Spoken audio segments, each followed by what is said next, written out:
How long has it been? He could feel the roots digging deep into the dark soil. He could taste the water that they sucked greedily from the earth. He felt 1,000 fingers flex at his command, and he tried to remember who he was. The sun was hot, and it fed him. He felt the light on his leaves, and he tried to remember before. He thought he remembered something sweet. Fruit? His fruit was ripe now, and hung from black branches that spread into the forest like lightning. He clenched his 1,000 hands, and his branches shuddered. The wind carried the sound deep into the forest, and he thought he remembered for a moment. But what's a moment to an ancient? He ate the sun and drank from deep roots. He thought they called him doctor once, but the thought faded in the shadows below him. The hand floated in the clear canister, a twisted claw suspended in ammonia. This all they got? Agent Clark said as he turned the cylinder in his hand. He put the floating claw on the gray table in front of him and shoved his hands into the pockets of his black suit. Yup, and the only reason it's here is because it chased him until what? I don't know. Until it died, I guess. Gabaldi said it just flopped over like this. Florence made a claw with his hand and flipped it, palm up. Damn, Florence. You must have fucking aced forensics at the academy. Ah, come on. Go talk to him yourself if you're going to be a prick about it. Where is Gabaldi anyways? Clark said. He took one hand out of its pocket and fished a pack of cigarettes from inside his jacket. He pulled one out with his teeth and tilted the pack towards Florence. No thanks. He's down in Section 5 still. Still? God damn. Agent Clark said around his dangling cigarette. He pulled a silver Zippo from his pocket and flicked it to life. What's it been, 2 days? He said as he touched the flame to the cigarette. 3. They're being thorough. Florence rubbed the back of his neck and stared at the floating hand. Let's go down and see if we can have a chat. Hey, check this shit out. Agent Clark held the Zippo out in the palm of his hand, and Florence looked down to read the engraving. Florence read the engraving out loud. I want to believe. He chuckled and said, You're a regular fucking Mulder. Agent Clark laughed through cigarette smoke and put the lighter back in his pocket. I guess that makes you Scully. Ladies first. Clark said as he held his hand out, beckoning Florence to lead the way. Fuck you, man, Florence said, but he stepped out of the room with Clark following behind. They walked down the featureless, white hallway and stood in front of the elevator. Clark snuffed his cigarette out in the ashtray, bolted to the trash can outside the doors. He pressed the down arrow. They stood with hands crossed at their belt buckles and looked at the numbers above the doors. So, what were they going for anyway? Clark said, still looking up at the numbers. You didn't read the report? I'm getting to it. Of course you are, Florence said. He shook his head, but still looked up at the numbers. Some kind of tree, right? Yeah, some kind of tree, Clark. Jesus, man, you really have no fucking idea? Clark clicked his tongue by way of response. Right. It's a Euclid. A tree that's covered in limbs like the one you were fondling back there. We don't know much about it. That's what Gabaldi and his team were going to find out. His report isn't released yet. So, a freaky tree, huh? Clark said. Florence rolled his eyes and the elevator bell sounded. They both stepped inside and swiped their ID cards across the reader. A beep sounded and the button for Section 5 changed from red to green. Florence pressed it and the elevator hummed to life, vibrating under their feet. Clark sniffed his nose to break the silence as they descended. So, what did you have for lunch? Grabbed a sandwich at the chow hall. Ham or tuna? You think I'm eating fish from this place, man? Ham. Shit, I like the tuna. Of course you do, Florence said. He smirked and shook his head again. The elevator shuddered to a stop and they stepped into a wood-walled office. Cynthia, how's it hanging? Clark said to the black-haired secretary that sat behind a thick oak desk. Lower than yours, Clark, she said and smiled. She turned her head to Florence, and her face brightened with a white-toothed smile. How are you, Florence? I'm good. It's good to see you, Synth, Florence said and smiled back at her. We're here to see Gabaldi. Cynthia's smile dropped away, and her eyes fell to her desk. Right. Well, just head down to room 7. Be gentle on him, will you, boys? We will be. Just here for a chat, Clark added. The agents slid their IDs across another sensor, and the heavy door behind Cynthia clicked as the heavy bolt released. The door swung open and they walked through it and into another fluorescent-lit blank hallway. They stopped in front of room 7, and Florence knocked heavily on the door. The door swung open, and a man with gray-streaked hair stood in front of Clark and Florence. Hey, Smith. Florence said. How's it going, Doc? Garibaldi in here? Clark asked. Smith answered. Yeah, he's here. Smith moved aside and the agents stepped into the room. It was a stark contrast to the featureless hallway. Heavy, wooden bookshelves lined the walls, and leather-bound volumes sat conspicuously on their shelves. A large desk sat away from a wall, and papers were spread across its leather-padded surface. A worn leather armchair sat next to the ancient desk. A couch was pushed up against one of the bookshelves, and on it laid a man. You look like shit, Garibaldi, Clark said. Florence smacked him in the arm. How are you, man? Florence said. His voice was soft and held weight. Nah, Clark's right. I feel like shit, Garibaldi said from the couch. He had one arm slung across his eyes and did not move it. Clark walked to one of the bookshelves and pulled a red book from the shelf. He flipped it open and didn't read it. What the hell happened out there, Baldy? He said, still looking down at the book. I don't know. Garibaldi sat up and rubbed a hand down his face. Dr. Smith pulled 2 chairs in front of the couch and sat in the old leather armchair. Florence sat and leaned forward toward Garibaldi. Clark stayed standing and put the book back in its place. Just take it easy. This isn't a debrief, Florence said. His voice was still calm. Garibaldi stared across the room at nothing. His eyes were wide and wet. It fucking took him. All those goddamn hands, he said. Who did it take? Florence asked. Garibaldi's eyes dripped tears. Fitzpatrick, Clark said from behind the seated men. Florence shot him a glare. I guess he read the damn report after all. Strung him up like fucking meat, Garibaldi continued. Like a goddamn, stretched out on those fucking branches. It's all right, Dr. Smith said. He put a hand on Garibaldi's shoulder. It was fucking feeding him. He was twisted up, hung up there, and the damn thing was feeding him. Garibaldi was sobbing now. You better go, gentlemen, Dr. Smith said. Right, Florence answered. Clark said nothing, and the 2 stepped out of the room and into the white hallway. They could hear Garibaldi as they shut the door. I'm sorry, Doc. I left him. I couldn't. I tried, he said through tears. The agents walked in silence back down the hallway. They said goodbye to Cynthia and got on the elevator. Clark broke the silence. Well, that was fucking useless. You read the damn report. Why the hell do you fuck with me, Clark? Gotta keep you on your toes, Scully. You're a child. Ah, come on, man. Yeah, I read the report. So did you.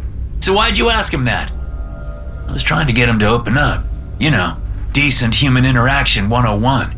We need to go find him, Clark said, his face suddenly hard. Fitzpatrick.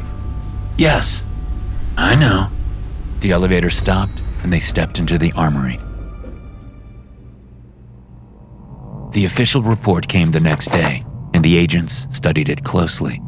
It was detailed, but the summary was simple. So Garibaldi and Fitz went to check this tree out, and only Garibaldi came back. He brought this. Florence held up the dead hand as he spoke. Yep, that's about the gist. The tree was covered in human arms that chased the poor bastard after it snatched the good doctor. Clark pulled back the bolt on an MK-18 short-barreled carbine. They were back in the armory looking over the loadouts they had requested the previous day.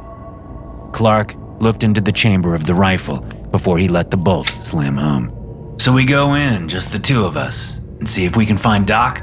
Florence said as he counted incendiary grenades. Yep. Well, we've done crazier shit than that, Florence mumbled. Yes, we have. They geared up in silence and walked to the motor pool. Looks like we walk from here, Clark said from the driver's seat as he slowed the truck to a stop. The dirt road they had been following ended in front of a wall of dense forest. They dismounted, put their packs on, and walked to the tree line. The sun was high in the sky, and there wasn't a cloud for miles, but the forest was dark as night. Thick vines twisted in the canopy before it could find its way to the earth. Why does everything have to always be so goddamn spooky, man? Lawrence said. Clark packed a wad of Copenhagen into his lip and spit a dark streak of tobacco into the dirt. Living the dream, he said. He smirked at Florence, and flakes of black tobacco covered his teeth. Florence shook his head and looked down at the GPS strapped to his wrist. Come on, he said. He bent low under thorny vines and into the dark underbrush. Clark shrugged his pack higher up his back and followed. The agents went silent as they stepped into the dark undergrowth. The thorned vines gripped their black fatigues as they squeezed through the oppressive bush. The sound of a river flowing over ancient rocks faded into the air, and Florence checked his GPS again. They were following the path of the river, as planned. Rays of harsh sunlight broke through the canopy and sliced across the path that the two were pounding through the forest. Insects floated in the beams, and small shadows scurried around the light. The forest let up its relentless density as they walked deeper into its bowels. They kept distance between each other, walking single file through the loosening woods. Florence held a fist in the air and stopped. Clark stopped instantly behind him. Florence motioned with his palm down, and the agents sunk to a knee. They made no noise, and the sounds of buzzing insects and shuddering branches filled the void. Florence turned his head back toward Clark and pointed into the grove of oak trees in front of them. Clark squinted and looked. He took one hand off his rifle and shrugged his shoulders. Florence tightened his lips and shook his head. He pointed again, this time stabbing a knife hand through the air. Clark saw it then, a slanted bunch of palm fronds woven together and leaning against one of the old trees. It was a shelter. He stood up and shuffled to Florence, his gear rattling as he moved. He knelt. What the fuck is it? Gabaldi must have made it. Somebody did? Well, let's go. Roger that. The pair stood and walked slowly forward, their rifles low and ready. Clark checked their rear with every few steps, and Florence was the first to look behind the woven shelter. Jesus. The remains of a fire were laid in the center of the shelter. Human limbs were half charred in the long dead ashes. More limbs were scattered on the ground. Clark picked one up in a gloved hand.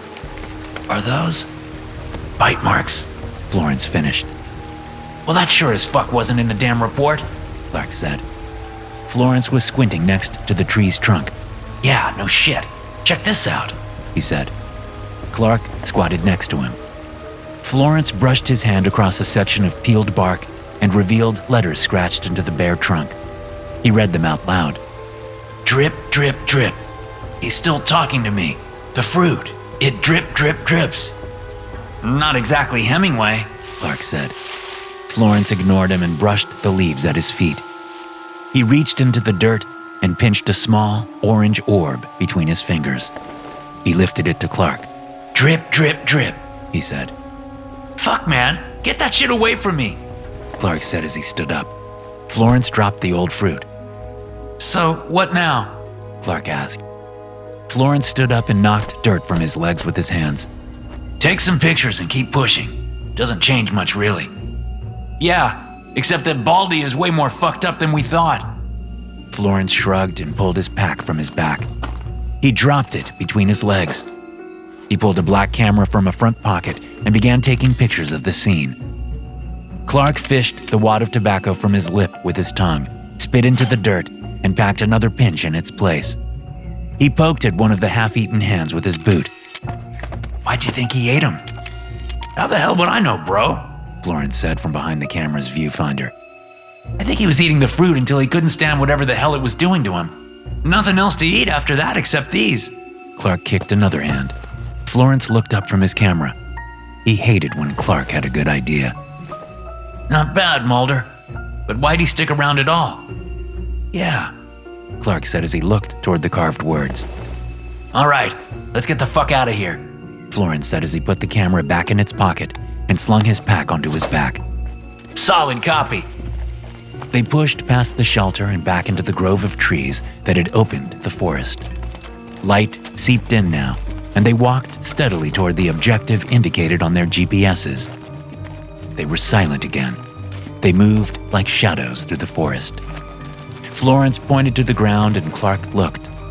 A hand lay still and decaying in the dirt. A trail of dead human limbs lay like breadcrumbs in their path. They said nothing and continued their patrol, following the decaying trail markers toward their grim objective. A cacophony of clashing branches ripped through the forest. Dude! Clark yelled through the noise as he ran to Florence. Look! Florence said. He did not look at Clark. He stared ahead, and Clark followed his gaze. A massive tree stood in front of them, its thousands of ancient limbs trembling as hands bent and flexed on black branches. The noise grew louder as the limbs strained against the branches, and they seemingly grew as they reached towards the agents. Florence! Clark shouted. Branches reached out from the brush and snatched Florence's arms with putrid hands. Clark raised his rifle, and when the red reticle of his sight crossed the branches, he squeezed the trigger. The shot of the rifle echoed through the trees before the sound was swallowed by the frantic branches. As each round smashed into the limbs, the tree shuddered madly. The whole forest vibrated with the power of its ancient form.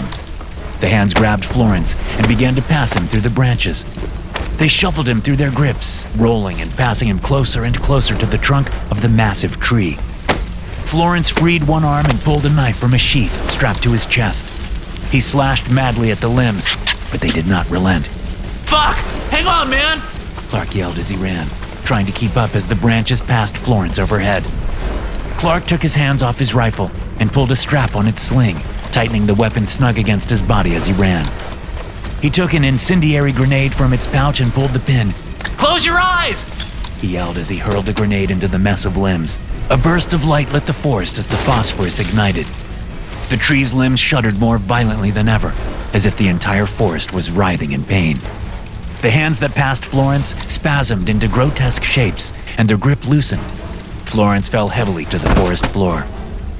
Clark drew his Glock 19 from a drop holster strapped to his leg and fired controlled shots into the tree as he ran to Florence. The tree was still trembling as Clark holstered his pistol and pulled Florence to his feet. You all right, man? Good to go, bro. Let's get the fuck out of here. They both shouted over the sound of the thrashing woods. Florence slung his arm over Clark's shoulder, and the pair moved swiftly back towards the shelter, Florence limping and Clark holding him steady. They made it back to the shelter and they both dropped their packs into the dirt. Florence limped to the carved tree and collapsed to the ground. He leaned back against the tree and breathed deeply. Clark took his hat off and rubbed his face with his forearm. What the hell was that, man? Florence leaned his head back and breathed steadily. I could hear him, he said, his eyes still closed. Yeah, no shit, man. I think they heard that in fucking China. No, I mean Fitz. Doc? Yeah, Doc. I heard him. I mean, he was there at least. I don't know. You gonna start eating this shit next, bro? Clark kicked one of the bite-marked arms toward Florence. Relax, man. Relax! Hell no! That thing was rolling you like a 7-Eleven fucking hot dog. Let's just get out of here and report what we found. They'll get a team out and clean this shit up. No, Clark. We aren't leaving him. Clark sighed and rubbed a hand down his face. But he pulled the bolt on his rifle and checked for brass. Fuck it, man. Let's do some work. No, we take it slow. Smooth. It was stupid of us to get caught like that. Clark nodded toward Florence's leg. Can't go very fast anyways. I'm fine, Florence said. He stood up and flexed his leg. Clark pursed his lips and raised his eyebrows, but he said nothing. Florence pulled a grenade from his pack and handed it to Clark. Clark put the grenade in the empty pouch, and they both swung their packs onto their backs. So what's the plan? Clark asked. I'm going to talk to him. Clark rolled his eyes and raised his hands. Oh, okay. You're gonna talk to him, bro. Are you kidding? Florence reached into the dirt and picked up a piece of old fruit. He held it in front of his face between two fingers. No way, man. No fucking way. How do you know that shit will even work? I just do. Oh, okay, Clark said and raised both hands with thumbs up. Come on. You saw what it did to Garibaldi? He waved his arms wide. I can't explain it, man. I could feel him. And it'll work. I know it will. Clark shook his head. Well, we've done crazier shit. Exactly. Florence finished. He tucked the fruit into his cargo pocket. So what's the move? Clark asked. Like I said, we go slow. We stop just outside where we got contact last time. Then I eat the fruit. See what happens. We sneak up on the angry tree and you pop zombie acid? Wow, pure brilliance. Absolutely watertight. Florence ignored him. Let's go, he said. They moved back into the forest. The tree was silent now as they followed the same trail of dead hands through the open grove. The insects had stopped their calls, and no shadows scurried out of their path. The sun still ripped down through the canopy of oak, and the only sound was the almost silent patrol of the agents. Florence took point again, and again Clark checked their rear. Clark rotated his tobacco again, spitting out one pinch and cramming another into his lip. He squeezed the wad and spit a stream of brown sludge into the leaves. The sound of the spit was louder than the agent's movement, and when it hit the leaves, the forest shuddered. The pair stopped, and Florence looked over his shoulder at Clark. Clark held up a hand and shrugged. Florence shook his head. The forest settled, and the pair continued their movement. They came to the spot where they were attacked and stopped before they crossed it. Florence pointed into the trees. They could see the hands in the dark branches. The fingers twitched, but they did not attack. Florence looked at Clark and pulled the fruit from his pocket. Clark raised his eyebrows and tilted his head. The pair still said nothing. Florence took a sharp breath and bit into the orange fruit. The old husk was filled with lukewarm juice. He swallowed it and waited. The effects came fast. His head went light and he stumbled on his feet. Clark grabbed him around his waist. I'm all right, Florence said. He squeezed his eyes shut and then blinked them open, staring into the forest, following the branches to their home at the massive trunk beyond. He could feel the tree. He could feel Fitzgerald. He's here, he said. All right, man, lead the way. Florence walked slowly. He stumbled, but Clark steadied him. Clark looked at the branches that stretched and twisted over their head. He watched the hands that hung grotesquely. The branches bent toward the pair as they walked. The hands flexed towards them but did not attack. One by one, section by section, the hands reached down, following the agents like overhead lights, turning on one by one in a desolate hallway. He knows we're here, Florence said. His eyes were wide and unblinking. He was walking steadily now. He moved to the foot of the massive trunk and stopped. What are you doing, man? Clark said, still looking into the canopy. Florence said nothing, but he stretched his arms wide out to his side and tilted his head up. His eyes went white, and the sound of cracking wood broke into the air. The trunk of the tree split open, widening like the jaws of a terrible ancient creature. Shit! Florence, what's going on? Clark said. Florence still said nothing. He still stood wide-eyed and wide-armed. The trunk opened wider, and orange liquid oozed from the gaping wood. Strings of gelatinous orange tendrils stretched across the opening.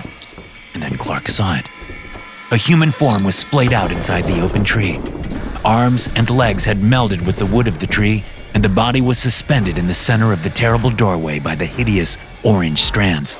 Shit, man, come on! Is that him? Florence's head rolled back down slowly, and his wide eyes stared at the hanging body. He gasped, and his eyes flashed back to their normal hazel. That's him, he said.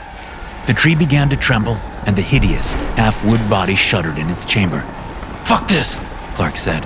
He ran to the trunk and pulled his knife from its sheath. He ran to the trunk and began to cut at the orange strands that held Fitzgerald's malformed body. The tree went into a rage. The earth shook and the branches writhed. Florence shook his head and stared at Clark. Clark looked back as he cut strand after strand. Fucking shoot something, Florence! Florence snapped back to reality and raised his rifle. He chose his shots calmly as he breathed steadily. One by one, the hands attacked, and one by one Florence put a bullet into them. Clark cut one more strand, and the half-wooden body fell to the floor. Clark grabbed the body by the legs and began to drag him. Florence flipped the selector switch on his rifle as Clark passed with the body. He followed behind and ripped fully automatic fire into the tree, into the canopy, and into the trunk. His magazine emptied, and he pressed the release and let it fall to the dirt while he pulled another from a chest pouch. He slammed it home, hit the bolt release, and kept firing. The two agents moved together like this, Clark dragging what was left of Fitzgerald, and Florence firing streams of rounds into anything and everything. They said nothing, and they moved fast. They made it back to the shelter, and Florence was still laying rounds down in their path. "We're good, Florence!" Clark shouted over the ripping rounds. Florence did not respond. "Florence, fuck! Cease fire!" Finally, Florence's magazine went dry. He still held the trigger back with his finger as he stared back at where they had come from. Clark put an arm on Florence's shoulder. "Florence, it's all right, man." Florence looked back at Clark, and his wide eyes finally softened. He took his finger off his rifle's trigger and let it hang on its sling. Clark looked him in the eyes. "You all right, bro?" "Yeah, no. Yeah, I'm all right, man. Let's get out of here, huh?" "Yeah, right. Let's go." Clark and Florence stared at the chamber that sat in the center of the white room. Inside, Fitzgerald's body floated in a viscous orange fluid. His body had been almost entirely consumed by wood, and his eyes stared back at them through rough bark. "All right, I'm getting out of here, man. They better be serving tuna today," Clark said. Florence said nothing and stared at the floating wooden body. "Florence? Hey, Florence!" Clark said and waved a hand in front of Florence's face. Florence shook his head and blinked his eyes. "What? Oh, yeah. See you, man." "All right, man. See you in the morning," Clark said. He walked to the door and stopped before stepping out of the room. He looked back at Florence. "You sure you're all right, man?" "Yeah, man. Good to go," Florence said. He was still looking at the floating body. Clark walked out of the room and left his partner alone. Florence stared at Fitzgerald's deformed, floating body and tilted his head. He reached into his pocket and pulled out an old, dry orange fruit. He rolled it in his fingertips and looked at its wrinkled flesh. He looked back up at the body of Fitzgerald. He looked back into the bark-shrouded eyes. He breathed deeply and bit down on the fruit. SCP-2988 is a 26-meter-tall tree resembling a quaking aspen, located in a secret North American grove, with black leaves, mottled bark, and narcotic fruit labeled SCP-2988-1. This fruit induces hallucinations, nausea, and paralysis in humans. The tree is equipped with both human and animal forelimbs that exhibit full dexterity, allowing it to offer fruit, restrain, or forcibly feed nearby individuals. If a subject consumes the fruit and becomes incapacitated, SCP-2988 elevates them into its branches and begins a ritualistic dismemberment, integrating their limbs into its own structure while using their bodies as fertilizer. Detached limbs can pursue fleeing subjects independently for short distances, and SCP-2988 has recently exhibited behavior suggesting attempts at reproduction by planting these autonomous limbs, which later sprouted root-like structures. All efforts to cultivate SCP-2988-1 independently have failed, and its reproductive mechanisms remain under study. To hear more stories like this, be sure to hit subscribe and turn notifications on. I'll see you in the next one.